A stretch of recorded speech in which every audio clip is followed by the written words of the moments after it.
Assalamualaikum warahmatullahi wabarakatuh. Sampai semalam, geng PKK SDF masih meminta lagi bantuan daripada Amerika untuk melindungikan mereka.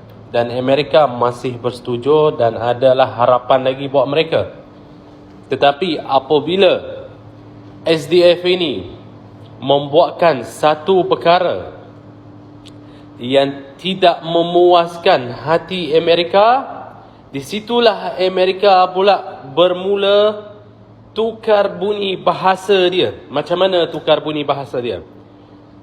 SDF untuk menekankan Amerika supaya kerajaan Amerika ini tekan kerajaan Syria dan tidak serang mereka, dia memilih untuk membukakan pintu-pintu penjara yang dipenuhi dengan ISIS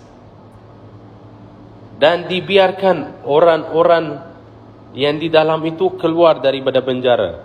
Ingin untuk membuatkan negara Syria itu adalah peperangan saudara, untuk membuktikan kononnya pada Amerika yang kerajaan Syria ini tidak layak untuk menjadikan sebagai satu kerajaan.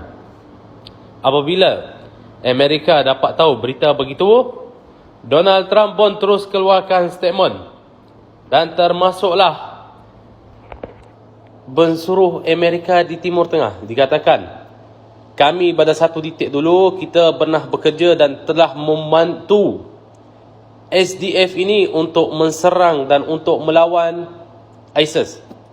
Tetapi sekarang ini kami hanya memerlukan kerajaan ataupun sebuah kerajaan untuk kami membincangkan masa depan.